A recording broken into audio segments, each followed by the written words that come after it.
Hello students, स्वागत है एक बार फिर से आपका अपने यूट्यूब चैनल टारगेट सेमेस्टर में। आज के इस लेक्चर्स में हम लोग पढ़ने वाले हैं संविधान सभा। संविधान सभा क्या होता है इससे आप बखूबी परिचित होंगे। अगर पॉलिटिकल साइंस के बारे में थोड़ा भी नॉलेज आप रखते होंगे तो संविधान सभा के बारे में आप बहुत अच्छे तरीके से जानते होंगे। संविधान सभा वास्तव में एक ऐसी सभा थी जो हमारे लिए एक ऐसी संहिता तैयार करके दी, या फिर हमारे लिए एक ऐसा दस्तावेज तैयार करके दिया जो हमारे देश के शासन प्रशासन को समुचित ढंग से या फिर सुव्यवस्थित ढंग से चलाने का कार्य करता है, आज भी कार्य करता है। ठीक है, संविधान सभा क्या होता है इसके बारे में हम लोग चर्चा करेंगे। तो चलिए स्टार्ट करते हैं। और इसके पहले चूंकि आप जानते हैं कि हम लोगों ने इसके पहले हम लोगों ने देखा था संवैधानिक विकास के चरण। क्या देखा था? संवैधानिक संवैधानिक विकास विकास के चरण। ठीक है, विकास के चरण। ठीक है ना, इसको हम लोगों ने ऑलरेडी देख लिया था संवैधानिक विकास के चरण के बारे में। इसके बारे में ओवरऑल सारी चीजें हम लोगों ने पढ़ लिया था। ठीक है, एक एक चीजें हम लोगों ने क्लियर किया था संवैधानिक विकास के चरण में कि कौन कौन सी चीजें हैं, कैसे हैं। इसमें हमने बाकायदे कांग्रेस की जो भूमिका रही उसको भी बताया, और भी ओवरऑल सारी चीजों को बता दिए हैं। तो जाकर के एक बार वीडियोस वो देख लीजिएगा। इस वीडियोस में हम लोग क्या देखने वाले हैं, तो इस वीडियोस में हम लोग देखने वाले हैं संविधान सभा का गठन कब हुआ और कैसे हुआ और क्यों हुआ। ठीक है, पॉलिटिकल साइंस है बाबू, और ये डीके सर जैसा कि हमें आप तो जानते हैं टारगेट सेमेस्टर है भाई। तो चलिए स्टार्ट करते हैं। सबसे पहले हम ये समझते हैं संविधान सभा क्या होता है। ठीक है, तो संविधान सभा को मैं अगर यहाँ क्लियर करूँ, संविधान सभा को यहाँ मैं क्लियर करूँ तो संविधान बनाने वाली सभा, संविधान बनाने की सभा। तो जो संविधान बनाने की सभा होती है इसी को हम लोग बोलते हैं संविधान सभा। वास्तव में मैं बात करूं तो संविधान कई दिनों पे, मतलब विभिन्न विभिन्न प्रकार के टाइप्स थे और विभिन्न प्रकार के डेटोज में इसको डिसाइड किया गया। कई बार बैठक हुई और बैठक के पश्चात जाकर के संविधान को बनाया गया। ठीक है, चलिए स्टार्ट करते हैं, स्लाइड्स पे पहुंचते हैं और स्लाइड्स में देखते हैं कि कौन कौन सी चीजें किस तरीके से हुई। सबसे पहले है जो यहाँ पे हेडिंग्स है वो है संविधान सभा का गठन, making of the constitution assemblies. ठीक है ना, तो कॉन्स्टिट्यूशन असेंबलीज कैसे बन रही है उसके बारे में थोड़ा सा हम लोग चर्चा करते हैं। ठीक है, स्वाधीन स्वराष्ट्र। स्वाधीन स्वराष्ट्र का मतलब कि स्वयं के अधीन स्वराष्ट्र हो, यानी कि हमारा देश हमारे अधीन हो, उसकी शासन व्यवस्था, उसके संचालन हम करें, इसे हम लोग बोलते हैं स्वाधीन स्वराष्ट्र। ठीक है, ये हमको मिल गया था 1947 में, जैसा कि आप लोग जानते हैं कि इंग्लैंड में लेबर दल की सरकार बनी थी, मतलब लेबर जो होते हैं उनकी सरकार बन गई थी, उनके संगठन की सरकार बन गई थी। तो सरकार कहीं ना कहीं स्वतंत्रता को ज्यादा महत्व देती थी, तो उसकी वजह से, अच्छा इतना ही नहीं बल्कि जो और भी विभिन्न प्रकार के देश थे, ठीक है, उस समय चूंकि द्वितीय विश्व युद्ध चल रहा था, तो विभिन्न प्रकार के जो देश थे उन देशों की वजह से या फिर उन देशों के द्वारा प्रेशर था ब्रिटेन पर कि भारत को जितना जल्दी हो सके आजाद करो। ठीक है, उस ये सब मतलब वजह थी जिसकी वजह से हमें अपना स्वाधीन राष्ट्र प्राप्त हुआ, यानी कि स्वयं के अधीन राष्ट्र जो है हमारा वो है। ठीक है, तो स्वाधीन राष्ट्र का अपना एक संविधान होता है। ये जितने भी स्वाधीन राष्ट्र होते हैं उनका अपना एक संविधान होता ही है, और उसी संविधान के माध्यम से वो अपने देश को संचालित करते हैं। ठीक है, जिसके अनुसार उस राष्ट्र की शासन व्यवस्था का संचालन किया जाता है। वही संविधान राष्ट्रीय विकास में भरपूर योगदान दे सकता है, जिससे उस राष्ट्र की जनता ने स्वयं बनाया हो अथवा जिसे उस देश के संविधान निर्मात्री सभा द्वारा बनाया गया हो। संविधान निर्मात्री सभा द्वारा संविधान का निर्माण स्वाधीन राष्ट्र का लक्षण है। अब ध्यान दीजिए, दो तीन पॉइंट्स क्लियर कर दीजिए। संविधान निर्मात्री सभा को ही हम क्या बोलते हैं? संविधान सभा बोलते हैं, और ये संविधान का निर्माण करेगी। संविधान निर्माण हो जाएगा तो उसी संविधान के द्वारा हम किसी भी देश का संचालन करेंगे। जैसे हम अपने देश को संचालित कैसे करेंगे? संविधान के माध्यम से करेंगे। ठीक है, ओके। तो सिंपली ऐसे समझे बाबू कि बैठक होती है, बैठक समझते हो ना, एक समिति बैठाई जाती है। समिति कैसे कर सकते हैं हम लोग? जैसे मान लो गांव में, एक गांव की पूरी मतलब एक गांव है और गांव को किसी तरीके से एक निश्चित वे में चलाना है। ठीक है, तो हम लोग क्या करेंगे? एक कमेटी बैठाएंगे। कमेटी बैठाएंगे और अपने गांव को चलाने के लिए, विभिन्न रूप से गांव को डेवलपमेंट करने के लिए हम एक सभा बनाएंगे और उस सभा के द्वारा एक दस्तावेज बनाएंगे। ठीक है, दस्तावेज में क्या करेंगे, लिखेंगे कि भाई ये चीजें हैं, हमारे गांव के लिए ये जरूरी है, ये जरूरी है, ऐसे जरूरी है। ठीक इसी प्रकार से उस समय दस्तावेज बनाया गया, लेकिन वो किसके द्वारा, संविधान सभा के द्वारा बनाया गया। तो ये होती है बाबू संविधान सभा। आप लोग इतना तो जानते होंगे, मुझे लगता है इतना कंप्लीट हो चुका है। अच्छा, ये जो है स्वाधीन राष्ट्र का एक लक्षण है। क्वेश्चन मान लीजिए पूछ दिया कि स्वाधीन राष्ट्र का लक्षण क्या होता है, तो संविधान निर्माण करना, संविधान निर्माण करना, ठीक है, निर्माण करना, देश को संचालित करना, संचालित करना, ठीक है, क्लियर, अपने देश को संचालित करना, संविधान निर्माण करना और उपर्युक्त दोनों, ठीक है, और उपर्युक्त में से कोई नहीं, ऐसे क्वेश्चन बन सकते हैं। तो ये जो है दोनों क्या है भाई, अपने स्वाधीन राष्ट्र के लक्षण, ठीक है ना, कैरेक्टरिस्टिक बोल सकते हैं, स्पेशलाइजेशन बोल सकते हैं, कुछ भी बोल सकते हैं। ठीक है, आगे देखते हैं, इंग्लिश में कह रहा है एन इंडिपेंडेंट नेशंस, एक जो इंडिपेंडेंट नेशन होता है, जो स्वतंत्र राष्ट्र होता है, हैज इट्स ओन कॉन्स्टिट्यूशन, उस देश का अपना कॉन्स्टिट्यूशन होता है, according to which the governance of that nations, और उस कॉन्स्टिट्यूशंस के अकॉर्डिंग अपने देश को, अपनी राष्ट्र को या फिर अपने नेशंस को गवर्न करने का कार्य करता है, इज कंडक्टेड। ठीक है, only that constitutions can contribute to the national development. एक तरीके से हम ये कहें कि कॉन्स्टिट्यूशंस के अकॉर्डिंग ही किसी भी देश को डेवलप किया जा सकता है। डेवलप का मतलब विकसित किया जा सकता है। ठीक है, अच्छा आगे देखिए, क्या रहा है, which is made by the people of that Nations, उस नेशंस के जो पीपुल होंगे वही उसको बनाएंगे। ठीक है, themselves or which made by the constituent assembly of that countries, मतलब उस देश की जो constituent assembly होगी वो constitution को बनाएगी। The creations of the constitutions by the constituent assembly is a characteristic of an independence nations. ठीक है ना, किसी भी स्वतंत्र राष्ट्र का पहला लक्षण होता है कि वो अपने लिए संविधान बनाएगा और उस अपने संविधान से देश का संचालन करेगा।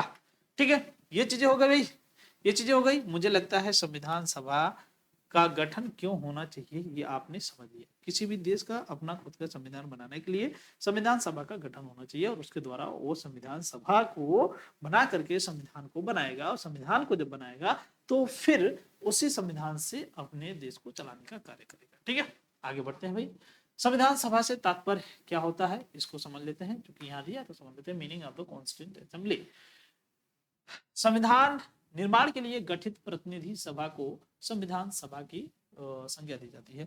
अब यहाँ पे एक प्रतिनिधि शब्द आया है जिसे रिप्रेजेंटेशन, जैसे रिप्रेजेंटेटिव बोलते हैं।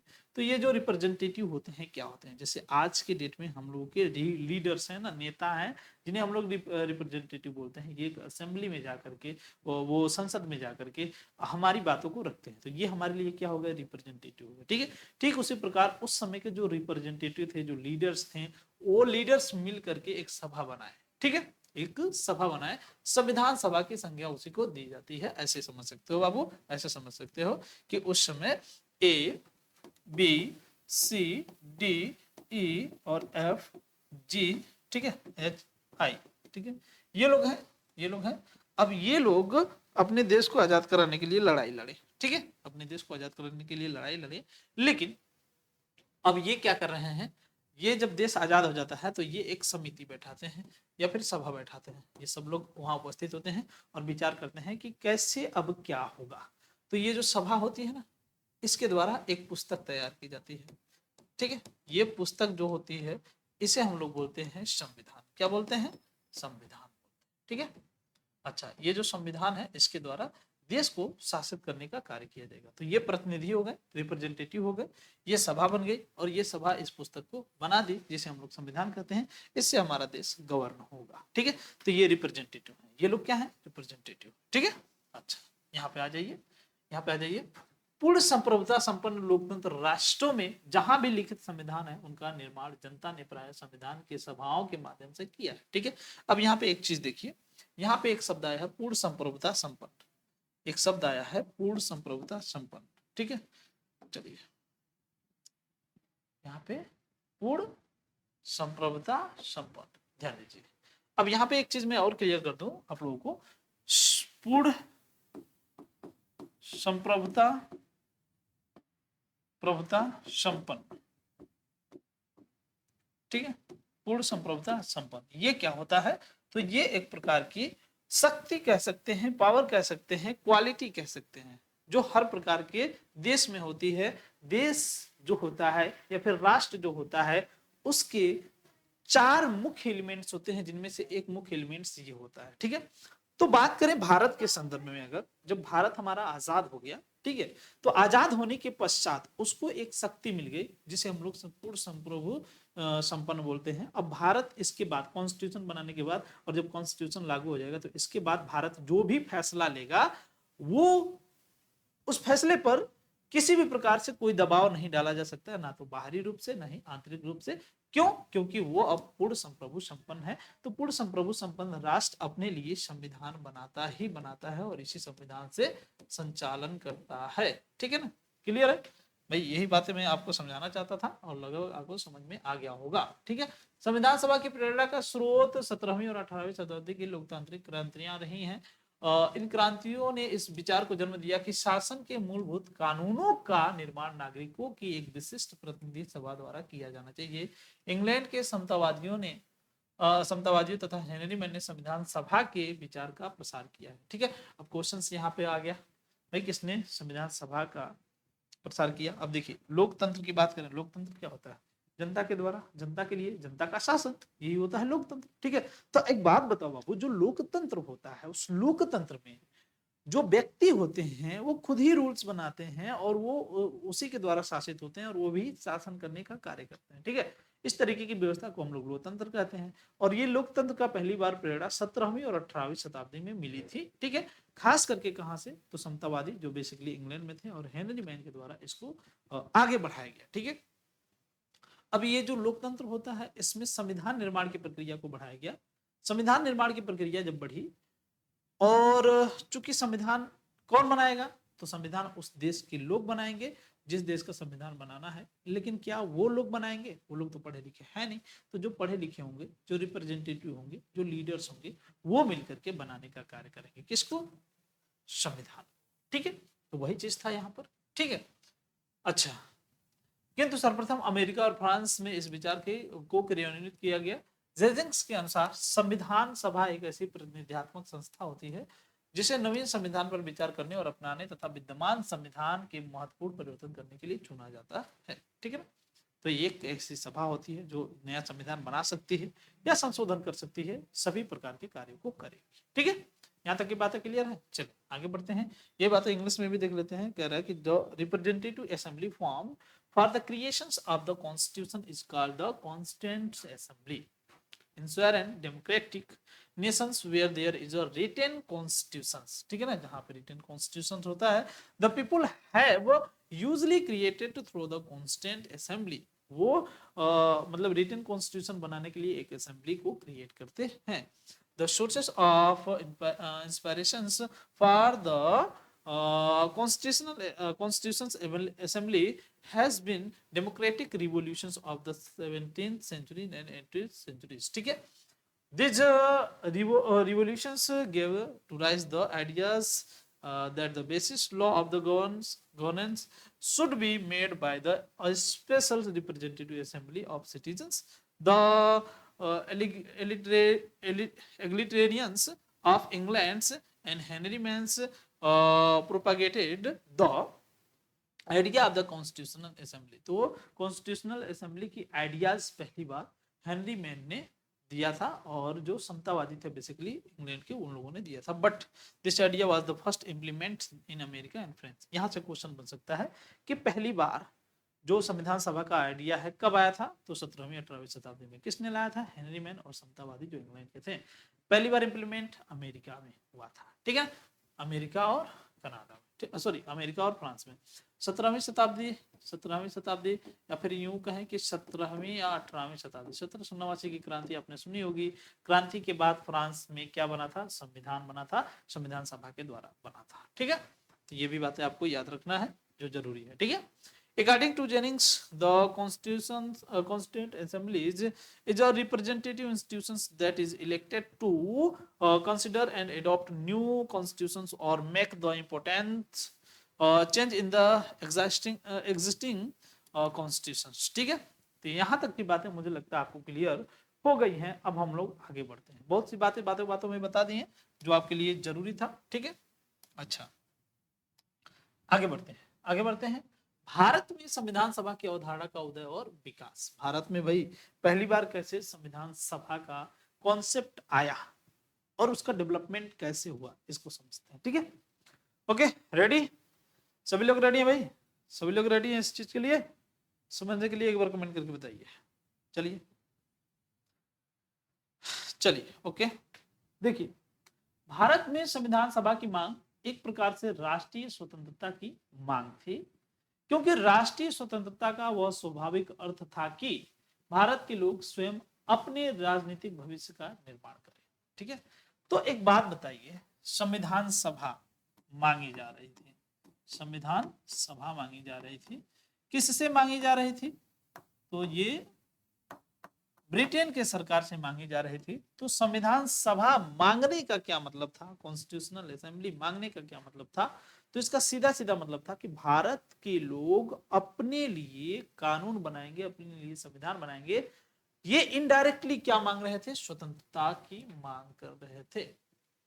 ठीक है, इनडायरेक्टली ये फ्रीडम्स चाहते थे, इनडायरेक्टली ये इंडिपेंडेंट होना चाहते थे, नेशनल इंडिपेंडेंस की ये कल्पना किए कि भाई हमें आजाद करिए, हम अपना कॉन्स्टिट्यूशन बनाएंगे, हम अपने देश में उसको लागू करेंगे और उसी हिसाब से अपने देश का संचालन करेंगे। ठीक है, क्योंकि राष्ट्रीय स्वतंत्रता का स्वाभाविक अर्थ है कि भारत के लोग स्वयं अपने राजनीतिक भविष्य का निर्णय करें। ठीक है, राष्ट्रीय स्वतंत्रता जब मिल जाएगी तो हम अपने राजनीतिक निर्णय खुद करेंगे, राजनीतिक भविष्य का निर्णय खुद करेंगे। संविधान सभा के सिद्धांत के सर्वप्रथम दर्शन 1895 के स्वराज विधेयक में होते हैं। अगर भारत के संदर्भ में बात करें तो ये कब आता है? 1895 में, 1895 में स्वराज विधेयक पारित किया गया था। ठीक है ना, उसमें पहली बार देखने को मिला था और जिसे तिलक के निर्देशन में तैयार किया गया था। तो पहली बार संविधान में पहली बार अपने देश में संविधान सभा की जो कल्पना की गई थी वो 1835 में की गई थी। किसके द्वारा? ये जो तिलक है, बाल गंगाधर तिलक महोदय, इन्हीं के निर्देशन में तैयार किया गया था, स्वराज विधेयक तैयार किया गया था और इस स्वराज विधेयक में संविधान सभा की मांग की गई थी पहली बार। ठीक है, क्लियर है? ये क्वेश्चन पूछ सकता है इसके लिए, इसीलिए हमने आपको ये बता दिया। इसे तिलक की दूरदर्शिता कहा जाना चाहिए कि वे 19वीं सदी में इस संबंध में सोच सकें और 20वीं सदी में इस विचार की ओर सर्वप्रथम संकेत महात्मा गांधी ने किया। अब सोचिए, तिलक महोदय उस समय सोच रहे हैं कि हमें क्या चाहिए? हमें आजादी चाहिए, हमें संविधान सभा चाहिए, हमें अपने देश का संविधान खुद बनाना है, हमें अपने देश के राजनीतिक भविष्य को खुद तय करना है कि हमारा राजनीतिक भविष्य किधर जाएगा। ठीक है, यानी जो पॉलिटिकल फ्यूचर है वो कैसा होगा कैसा नहीं होगा, इसका सोचने का अधिकार हमें होना चाहिए।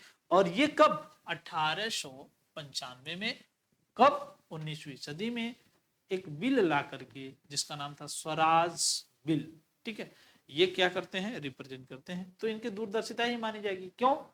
क्योंकि उस समय ये इसकी कल्पना कर रहे हैं। ठीक है, आगे बढ़ते हैं। यहां तक की बातें क्लियर है? आगे देखिए, 20वीं सदी में इस विचार को कौन आगे बढ़ाता है? तो महात्मा गांधी आगे बढ़ाते हैं, जब उन्होंने 1922 में अपने विचार व्यक्त करते हुए कहा कि भारतीय संविधान भारतीयों की इच्छा अनुसार ही होगा।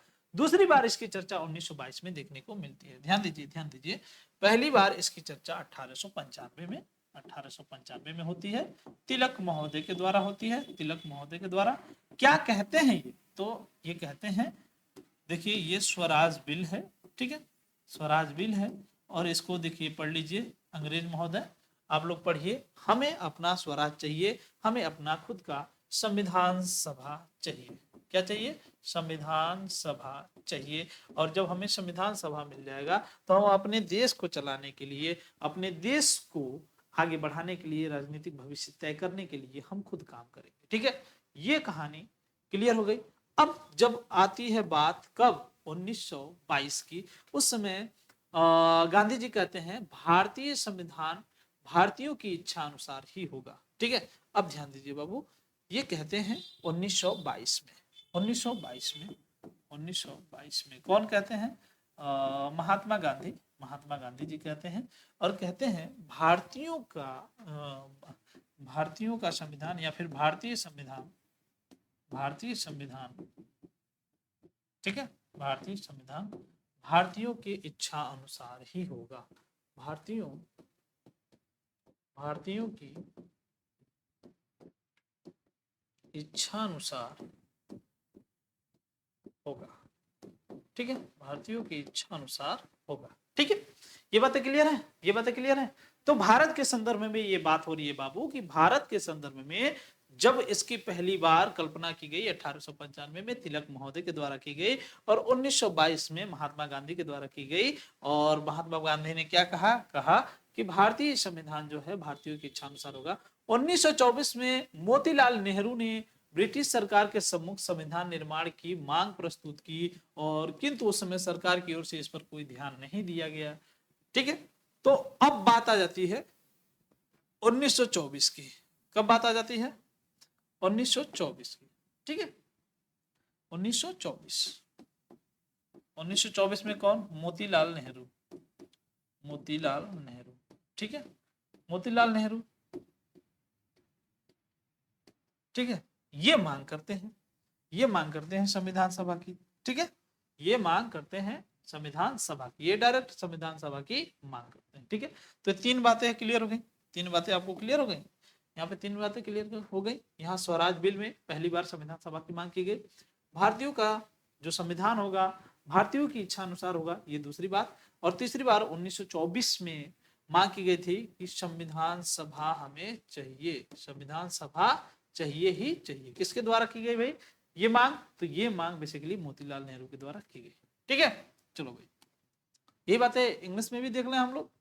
सरकार तो वैसे भी निकम्मी थी, निकम्मी ही कहा जाएगा क्योंकि भारतीयों के लिए वैसा कुछ काम नहीं कर रही थी, केवल भारतीयों का शोषण कर रही थी, तो निकम्मी हुई ही। ठीक है, the demands for the constitution assembly constituent assembly in the India was in way of the demands for a national independence, because national independence naturally meant that the peoples of India should be themselves decided their political future. ठीक है, तो एक तरीके से हम ये कहें कि संविधान सभा की मांग की गई और संविधान सभा की मांग बेसिकली यही कहती है कि अपने फ्यूचर को डिसाइड करेंगे पॉलिटिकली रूप से जो वहां के लोग हैं या फिर हम कहें कि इंडिया के लोग। ठीक है, अच्छा, the principles of constitutional assembly was first seen in the Swaraj bill. पहली बार कहां देखा गया? स्वराज बिल में देखा गया और 1895 में। और इसको प्रतिपादित करने का काम सबसे पहले किसने किया था भाई?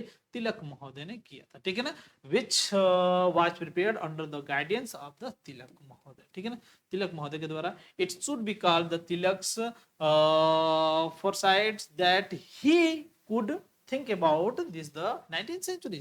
मतलब एक तरीके से इनकी दूरदर्शिता को हम समझे कि 19th सेंचुरी में ही इन्होंने पहली बार कहा था कि भाई हमारे स्वराज बिल में कि हमें संविधान सभा चाहिए। ठीक है, उसके बाद बात करते हैं in the 20th century Mahatma Gandhi first hinted at these ideas when expressed his view in 1922 and said that the Indian constitution will be according to the wishes of Indians। मतलब according to wishes of Indian का मतलब ये कि जो Indian है उनके विशेष के according ही constitution बनना चाहिए। इसका मतलब इंडियन कॉन्स्टिट्यूशन इंडियन के हिसाब से बनेगा या फिर इंडियन ही बनाएंगे। In 1924, Pandit Motilal Nehru presented the demands for the formations of a constitutional assembly before the British government, but at that the times government did not pay any attention to it। मतलब एक तरीके से governments ने इस पे कोई भी ध्यान नहीं दिया। क्लियर ना हो? यहां तक की बातें मुझे लगता है आपको क्लियर हो गई हैं। आगे बढ़ते हैं भाई, आगे बढ़ते हैं। हाँ, संविधान सभा की अवधारणा का उदय और विकास। ठीक है, ये तो, अरे ये पीपीटी डबल हो गया क्या, मुझे लग रहा है डबल हो गया, कोई बात नहीं। आगे देखिए, आगे देखिए, ये बातें हम लोग जान चुके हैं, ये बातें जान चुके हैं। ठीक है, तो ये मुझे लगता है कि गलती से टाइपर्स ने डबल स्लाइड बना दिया। ठीक है, आगे बढ़ते हैं, यहाँ पे आ जाते हैं।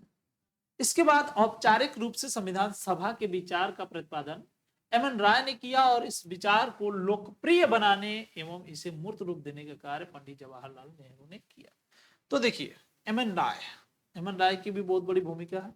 उसके बाद पहली बार किसने किया, तिलक महोदय ने, दूसरी बार महात्मा गांधी ने, तीसरी बार मोतीलाल नेहरू ने, चौथी बार एम.एन. राय ने, पांचवी बार उसको लोकप्रिय बनाने का काम कर दिया किसने, पंडित जवाहरलाल नेहरू ने। किसने किया, पंडित जवाहरलाल नेहरू। ठीक है, ओके, आगे बढ़ते हैं। प्रवक्ता उन्हीं के प्रयत्नों से कांग्रेस ने औपचारिक रूप में घोषणा की थी, यदि भारत को आत्मनिर्णय का अवसर मिलता है तो भारत के सभी विचारों के लोगों की प्रतिनिधि सभा बुलाई जानी चाहिए जो सर्वसम्मत संविधान का निर्माण कर सके, यही संविधान सभा होगी। यहाँ पे आपको ध्यान देने की बात है, यहाँ पे आपको ध्यान देने की बात है भाई। यहाँ पे ध्यान देने वाली बात इसलिए है क्योंकि इनकी बातें कह रही हैं कि अगर अगर अगर भारतीयों को ऐसा मौका मिलता है कि उन्हें अपनी संविधान बनाने की मतलब जरूरत है, या फिर भारतीयों को ऐसा मौका मिल जाता है कि उन्हें अपना संविधान बनाना है, तो सभी भारतीयों के जो उनके प्रतिनिधि हो गए, सभी वर्ग के प्रतिनिधियों को बुलाया जाएगा और संविधान का निर्माण किया जाएगा, कॉन्स्टिट्यूशन को क्रिएट किया जाएगा और इसमें सभी वर्ग के लोग होंगे और यही जो होगी ये कॉन्स्टिट्यूंट असेंबली होगी या फिर संविधान सभा होगी। यहां तक की बातें आपको क्लियर हो गई। चलिए भाई आगे बढ़ते हैं।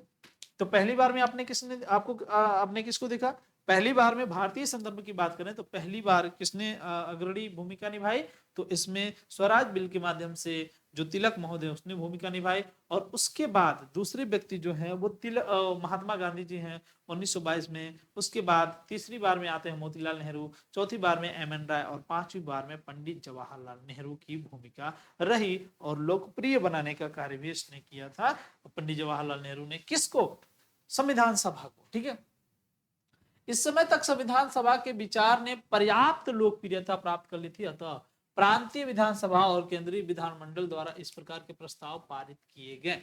मतलब जाहिर सी बात है कि कोई भी चीज जब आज के समय में कहें ट्रेंडिंग, वायरल या फिर ट्रेंडिंग, ठीक है, तो उस समय ये चीज ट्रेंड कर गई थी और सबके दिमाग में ये चल रही थी भाई अपना संविधान सभा, अपना संविधान सभा, अपना संविधान सभा। क्या करना है भाई, अपना कॉन्स्टिट्यूशन बनाना है। क्या करने के लिए, अपने देश को चलाने के लिए। ठीक है ना, तो एक तरीके से ये बात ट्रेंड कर गई थी या फिर यूं कहें कि वायरल हो गई थी। ठीक है, तो ये एक तरीके से जो गवर्नमेंट्स थी उसी के अकॉर्डिंग काम करना शुरू कर दी। ठीक है ना, उसी के अकॉर्डिंग क्या की, प्रस्ताव पारित किए। ठीक है, दिसंबर 1936 में 36 के लखनऊ कांग्रेस अधिवेशन में संविधान सभा के अर्थ और महत्व की व्याख्या की गई और 1937 और 38 के अधिवेशन में इस मांग को दोहराते हुए आशय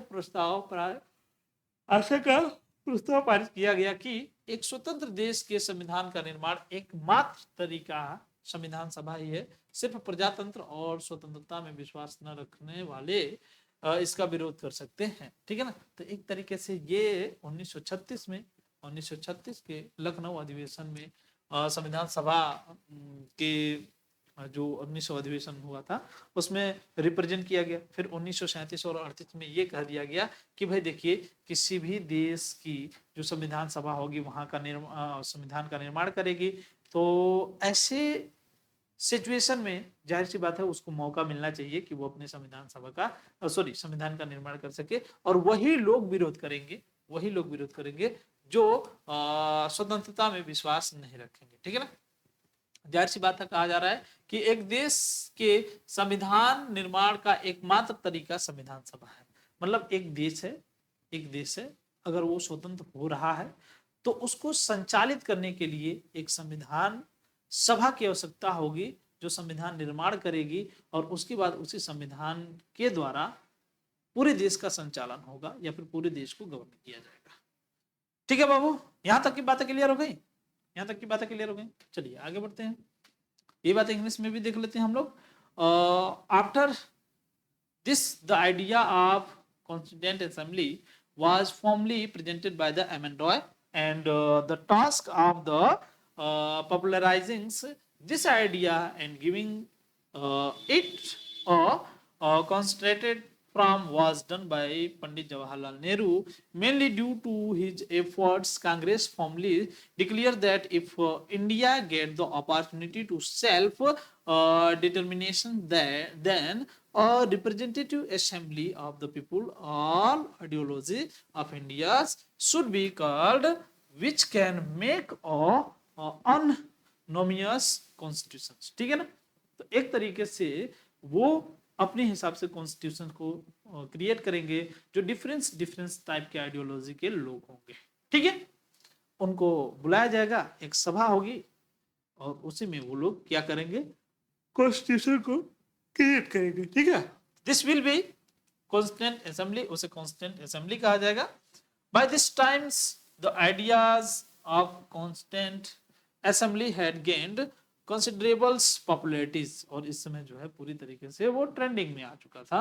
Therefore such resolutions were passed by many provincial assemblies and central legislature। ठीक है ना, बहुत से लेजिस्लेचर थे जो प्रोविंशियल लेजिस्लेचर थे और जो सेंट्रल लेजिस्लेचर थे। ठीक है ना, जो प्रोविंशियल असेंबलीज थी और जो सेंट्रल लेजिस्लेचर थे, ये सब भी कहीं ना कहीं उसकी तरफ झुकाव बना रहे थे। In the Lucknow Congress sessions in December 1936, meaning importance of the Constitution Assembly was explained। मतलब जब 1936 में अधिवेशन हुआ, सेशन हुआ किसका, कांग्रेस का, तो वहां पे जो कॉन्स्टिट्यूएंट असेंबली है उसका एक्सप्लेनेशंस दिया गया और फिर 1937 और 1938 में इसको जो है पूरी तरीके से डिमांड किया गया। ठीक है, कह रहा है revolutions and passed the effect that the only way to make constitutions of an independent country is through a constituent assembly। Only those who do not believe in the democracy and freedom can oppose it। ठीक है ना, ये जो है clear हो गया आपको, मुझे लगता है यहाँ तक की बातें आपको क्लियर हो चुकी होंगी। आगे देखिए, कह रहा है भारतीय जनता की संविधान सभा की इस मांग का ब्रिटिश शासन द्वारा विरोध किया जाना तो स्वाभाविक था। देशी नरेशों और यूरोप वासियों जैसे कुछ निहित स्वार्थ वाले वर्गों द्वारा इस प्रस्ताव से अपने विशेषाधिकार खतरे में पड़ते देख इसका विरोध किया और उदारवादियों ने इसको अति प्रजातांत्रिक बताया। ठीक है ना, अब देखो बाबू, जाहिर सी बात है, ऐसे समझो कि यहाँ पे एक ब्रिटेन गवर्नमेंट्स है। ठीक है, और यहाँ पे इंडियन है। ठीक है, इंडियन है, ओवरऑल इंडियन है, और इससे इंडियन में एक वर्ग जो है जो कॉन्स्टिट्यूशन से सहमति जताती है, जो एक्सेप्ट करती है, और एक जो होते हैं ये लोग नॉट एक्सेप्टेबल होते हैं, नॉट एक्सेप्टेबल। ऐसा क्यों? क्योंकि इन लोगों को लगता था ये लोग विशेषाधिकार इनको प्राप्त था, विशेषाधिकार, स्पेशल इनको जो है राइट्स थे, स्पेशल राइट्स। ऐसे समझो कि इनके पास जो है स्पेशल राइट्स थे। ठीक है, इनके पास क्या थे, स्पेशल राइट्स। ठीक है, ऐसा। ठीक है, तो ये लोग कॉन्स्टिट्यूशन असेंबली का क्या कर रहे थे, विरोध कर रहे थे, और ये लोग एक्सेप्ट कर लिए। और ये तो चाहती ही थी, ये जो ब्रिटेन गवर्नमेंट है ये चाहती थी कि भाई भारत में ऐसे कंडीशंस ना बने कि हमें जो है कॉन्स्टिट्यूशन असेंबली बनाना पड़े। ठीक है ना, कॉन्स्टिट्यूशन असेंबली बनाना पड़े। क्लियर ना, यहां तक की बातें मुझे लगता है आपको क्लियर हो चुकी हैं। चलिए अब आगे बढ़ते हैं। ठीक है, चलिए देखिए आगे। शुरू में मुस्लिम लीग ने इसका विरोध किया, किंतु 1940 में पाकिस्तान प्रस्ताव के प्रतिपादन के साथ दो पृथक संविधान सभाओं की मांग प्रारंभ कर दी थी। ठीक है, देखिए हुआ क्या कि शुरू में जो मुस्लिम लीग थी, मुस्लिम लीग, देखिए मैं बता दूं कंडीशन क्या हुआ था। देखिए जब देश अपना आजादी की तरफ बढ़ रहा था, ठीक है ना, तो कंडीशन कुछ यूं था, ध्यान दीजिए कि एक तरफ पूरा विश्व था, वर्ल्ड था, ठीक है, पूरा वर्ल्ड था, और दूसरी तरफ ब्रिटेन था, तीसरी तरफ भारत था, ठीक है ना, तीसरी तरफ भारत था, और चौथे, ये भारत के कंडीशन में एक तरफ कांग्रेस थी, मुख्य रूप से एक तरफ कांग्रेस थी और एक तरफ मुस्लिम लीग थी, ठीक है ना, क्लियर है। तो देखिए एक तरफ ये जो वर्ल्ड है, वर्ल्ड से प्रेशर पड़ रहा है किस पे, ब्रिटेन पर, कि भाई ब्रिटेन तुम क्या करो, भारत को आजाद करो, भारत को आजाद करो। क्यों? क्योंकि इसी समय चल रहा था क्या, द्वितीय विश्व युद्ध, ठीक है ना, वर्ल्ड वॉर सेकेंड चल रहा था इसी समय, ठीक है, द्वितीय विश्व युद्ध चल रहा था। तो ये अपने दोस्तों को खुश करने के लिए कुछ ऐसी कारनामे किए कि भाई ये लोग खुश हो जाएं कि हाँ भाई भारत को हम आजाद करने के बारे में सोच रहे हैं, लेकिन भारतीय अभी इस लेवल के नहीं है कि वो खुद को आजाद कर सके, ठीक है। अब जब ये सब, जब इसको आजाद करने की बात किसी कारणवश किए, तो उस समय जो है भारत में दो पक्ष चल रहे थे, एक तरफ कांग्रेस थी और एक तरफ मुस्लिम लीग थे, ठीक है। और जो मुस्लिम लीग थे बेसिकली, ये लोग अपना अलग पाकिस्तान की मांग करने लगे, ये लोग अपना अलग पाकिस्तान की मांग करने लगे, ठीक है। तो इसने शुरू में संविधान सभा का, ध्यान दीजिए, शुरू में संविधान सभा का ये मुस्लिम लीग विरोध किया, लेकिन बाद में एक्सेप्ट कब कर लिया, जब पृथक पृथक संविधान सभाओं की मांग प्रारंभ की, या फिर जब भारत में भारत और पाकिस्तान में डिवाइड करने के लिए जब किया गया तब, ठीक है। तो इसी बात को इंग्लिश में भी देख लेते हैं। It was natural that the British governments oppose this demand of the Indian people for constitutional assembly, constant assembly. Some Westers interested like that Indian kings and Europeans also opposed these proposals, and their privileges were under the treat and the liberals called to the democratic. मतलब जिन लोगों को लग रहा था कि भाई हमारा जो राइट्स है वो खत्म हो जाएगा, जो लोग कास्ट के हैं या फिर जो लो क्वालिटी के लोग हैं, हम लोगों के पास जो स्पेशल राइट्स है जो उन लोगों के पास नहीं है, तो हम लोग उनके समान हो जाएंगे, तो ये लोग विरोध करना स्टार्ट कर दिए, ठीक है। आगे देखिए, initially the Muslim League oppose, but in 1940 with the presentations of the Pakistan's proposals, it started demanding the separate constitution assembly. तो पाकिस्तान उस समय इसको सहमति तो दिया, लेकिन वो पाकिस्तान की अपनी अलग असेंबली मांग की, उसके बाद इसको एक्सेप्ट किया, ठीक है। चलो भाई, यहां तक की बातें क्लियर हो गई क्या? यहां तक की बातें क्लियर हो गई, ये भी हो गया था, ये भी बता दिए थे, सब देख लीजिएगा बाबू, ये सब एक तरीके से माइंड मैप बना रहे हैं और इसको देखते रहिएगा, ज्यादा बेहतर रहेगा, ठीक है ना।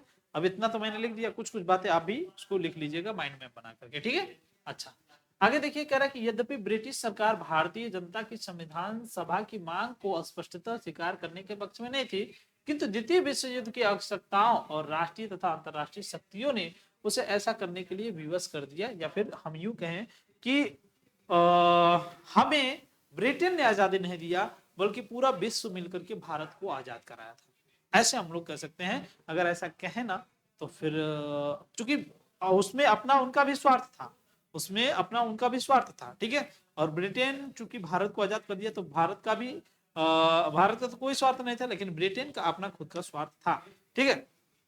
तो शुरू में तो उसने सोचा कि भाई भारत देश को आजाद करने का नाटक करें, लेकिन चूंकि भारत के लोग एक तरीके से हम यूं कहें कि अब अपने हक और अधिकार, राइट्स को भी जान लिए थे, चूंकि ये सब सारी बातें पढ़ा चुके हैं, तो एक बार आप उसको पढ़ लेंगे तो ज्यादा चीजें क्लियर हो जाएगी, ठीक है ना। तो एक तरीके से देखा जाए तो भारतीय लोग अपने राइट्स को जान चुके थे और अपनी स्वाधीनता की मांग कर रहे थे। तो ओवरऑल यूं कहे कि एक तरीके से भारत में वो जो राष्ट्र की भावना थी वो कंप्लीटली जग चुकी थी, जो कि अब खत्म होने वाली नहीं थी, ठीक है। तो ये जो था, ब्रिटिश सरकार ये भारतीय जनता की मांग को स्वीकार तो नहीं करना चाहती थी, लेकिन मजबूरी था इसका, विवश हो गई ये स्वीकार करने के लिए। अंततः देखा जाए तो 1940 में प्रस्ताव में ब्रिटिश सरकार ने कहा कि भारत का संविधान स्वभावतः स्वयं भारतवासी ही तैयार करेंगे, ठीक है ना। कब कहा? 1940 में, 1940 में कहा गया, क्या कहा गया कि जो भारत का संविधान है ये भारतीय ही स्वयं तैयार करेंगे, भारतीय ही स्वयं तैयार करेंगे। कब कहा गया भाई? 1940 में, ठीक है। 1940 में भारत का संविधान स्वयं भारतीय ही तैयार करेंगे, ठीक है। इसके बाद 1942 की क्रिप्स मिशन योजना सॉरी क्रिप्स जो योजना था के द्वारा ब्रिटेन ने स्पष्टता स्वीकार किया कि भारत में एक निर्वाचित संविधान सभा का गठन होगा जो युद्ध के बाद भारत में संविधान तैयार करेगी। कब भाई? 1942 में। ठीक है, 1942 में ये घटना घटी कि भारत के लोग अपना संविधान सभा तैयार करेंगे और युद्ध के बाद संविधान लागू करेंगे, संविधान बनाएंगे। ठीक है, निर्वाचित सभा का गठन होगा जो युद्ध के बाद अपना संविधान तैयार करेगी। लेकिन भारतीयों द्वारा अन्य महत्वपूर्ण आधारों पर क्रिप्स योजना को अस्वीकार कर दिया गया। अंत में 1946 की कैबिनेट मिशन योजना में भारतीय संविधान सभा के प्रस्ताव को स्वीकार कर इसे व्यवहारिक रूप प्रदान किया गया। तो फाइनली जब 1946 में ये कैबिनेट मिशन योजना आती है तब जाकर के संविधान सभा को या फिर संविधान सभा को एक्सेप्ट किया जाता है। ठीक है, यहाँ तक की बातें आपको क्लियर हो गई? यहाँ तक की बातें क्लियर हो गई? इसी बात को इंग्लिश में भी देख लेते हैं भाई, इसी बात को इंग्लिश में भी देख लेते हैं।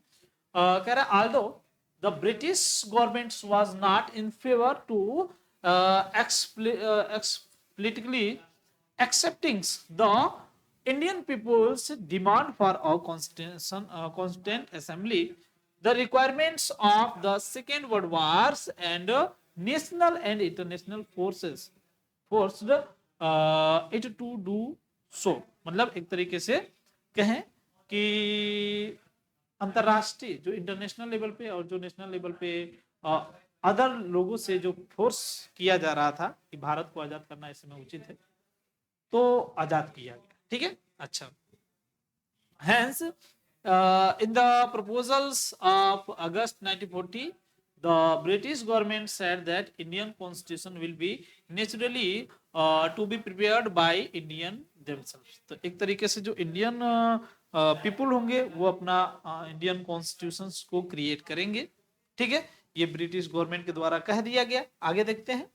After this through the Cripps plans of 1942, Britons clearly accepted that an elected constitution assembly would be formed in India, which would prepare a constitutions for India after the war। मतलब जो Cripps mission था वो जब भारत में आती है तो उसमें कहा जाता है कि जो इंडियंस होंगे उनको कॉन्स्टिट्यूशन बनाने का अपना खुद का राइट्स होगा, लेकिन कब? आफ्टर वार। ठीक है ना, जब वार खत्म हो जाएगा तब। ठीक है, आगे देखते हैं।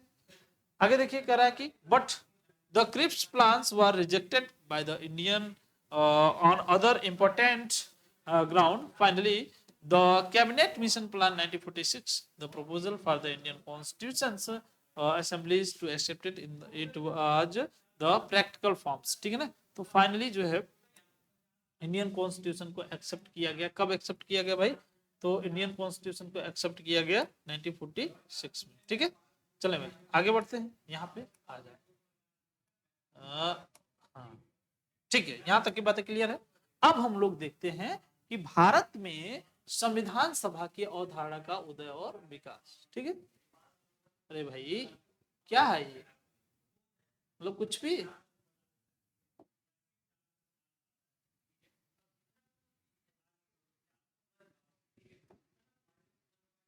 भारत में संविधान सभा की अवधारणा का उदय और विकास, ये तो हो ही गया है। मुझे लग रहा है कहीं कहीं गड़बड़ हो गया। ठीक है, चलिए कैबिनेट मिशन योजना और संविधान सभा का गठन।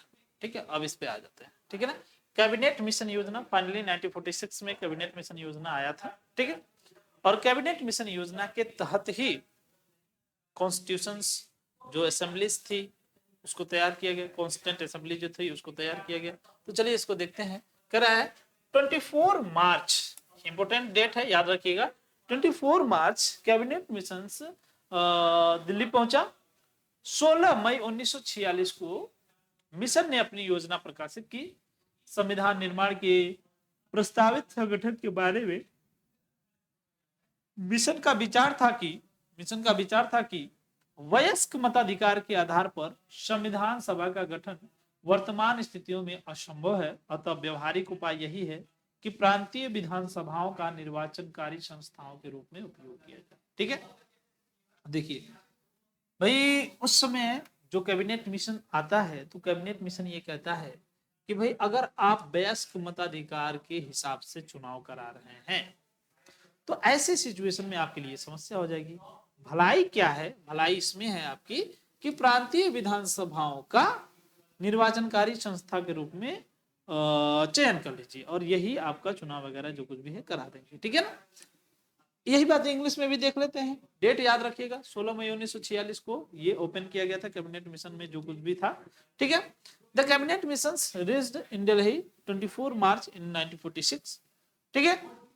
On 16 May 1946, the mission published its plan regarding the proposed organizations for constitutions making.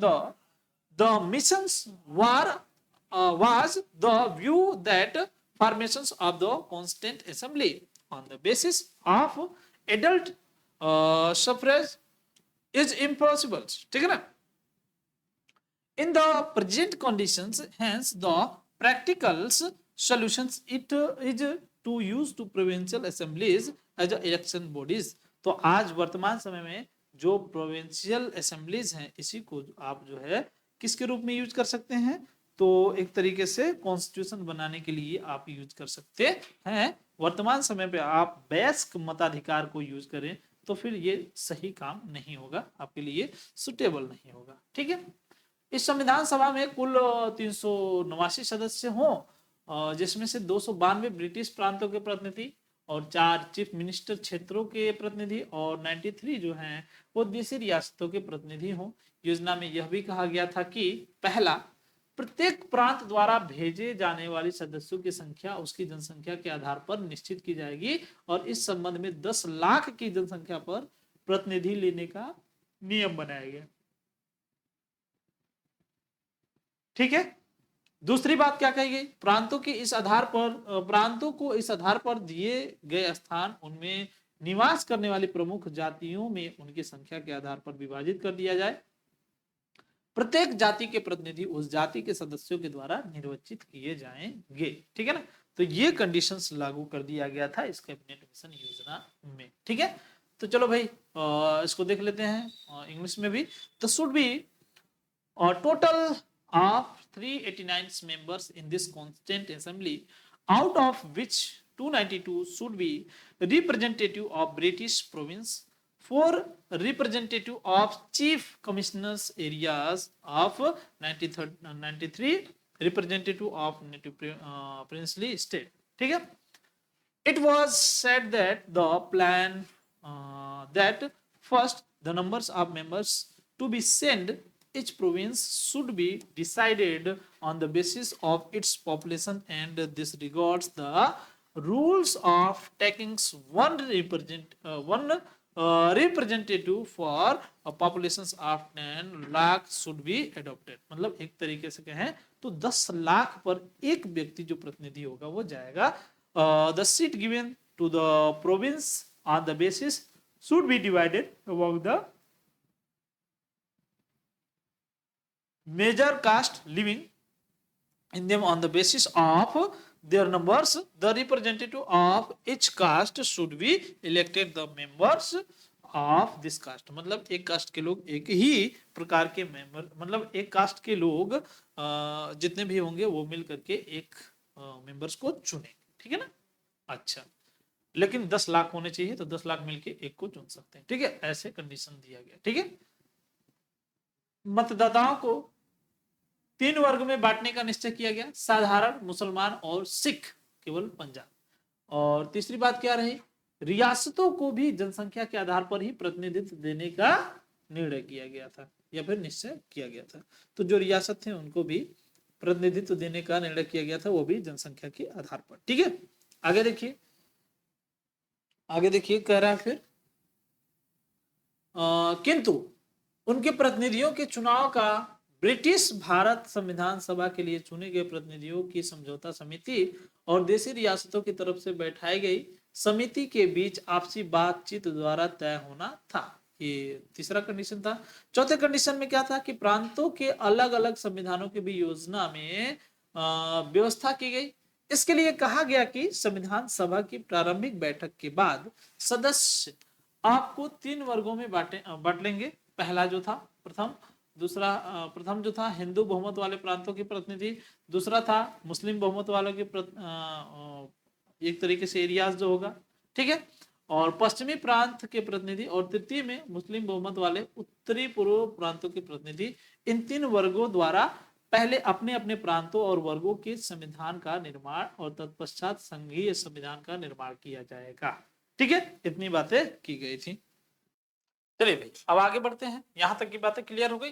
देखिए इसी बात को इंग्लिश में देख लेते हैं। It was decided to divide the voters into 3 categories. 3 categories में डिवाइड किया गया, जनरल और मुस्लिम और सिख, 3 पार्ट्स में, ठीक है। तीसरी बात क्या थी इसमें, it was also decided to give representations to the princely state on the basis of populations, यानी कि पॉपुलेशंस के बेसिस पे, but the elections of their representative was be decided by the mutual negotiations between the comprised committees, ठीक है ना, comprised committees के आधार पर इसके रिप्रेजेंटेटिव को लिया जाएगा। To the representatives elected to the constituent assembly from British Indias and committees set up by the princely state. चौथी बात क्या कही गई, separate constitutions for the province were also arranged in the plan. For this it was said that after the initial meetings of the constant assembly, the members will divided themselves into 3 categories. First, representative of the Hindu majority province, and second, representative of the Muslim majority north western province, and third वाला जो होगा वो होगा representative of that Muslim majorities north eastern province. This 3 categories will first make the constitutions of their representative province and categories, and then the federal constitution will be made. ठीक है, यहां तक की बातें क्लियर हो गई।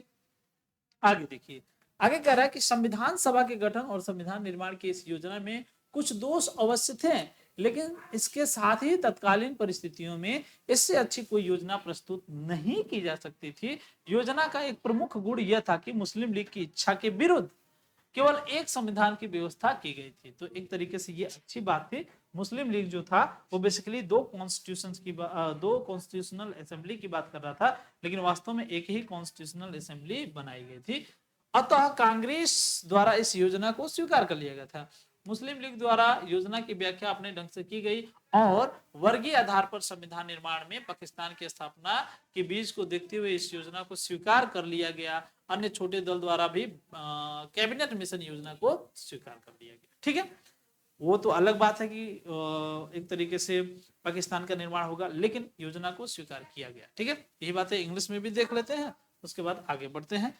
ये जो चुनाव और गठन है इसको हम लोग नेक्स्ट लेक्चर्स में कवर करेंगे। ठीक है, अभी फिलहाल इसको इंग्लिश में भी देख लेते हैं।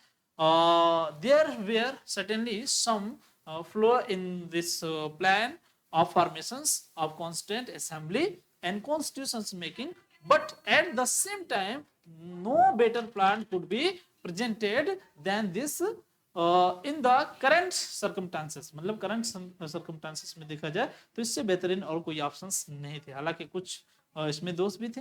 One of the main qualities of the plan was that only constant assembly was the arranged against the wishes of the Muslim League। मतलब मुस्लिम लीग के विशेष के अगेंस्ट ये बनाई गई थी। So this plan was accepted by the Congress. The Muslim League interpreted the plan in its own way. They accepted this plan, seeing the seats of the establishment of Pakistan and constitutions making on the basis of class. The cabinet missions plan was also accepted by the other small parties। ठीक है, तो यहाँ तक की चीजें आपने देखी। आज की क्लास में सिर्फ इतना ही, मिलते हैं नेक्स्ट क्लास में, तब तक के लिए बाय। उस क्लास को पढ़ के तभी इस क्लास को पढ़िएगा। आज की क्लास में सिर्फ इतना ही, मिलते हैं नेक्स्ट क्लास में, तब तक के लिए बाय।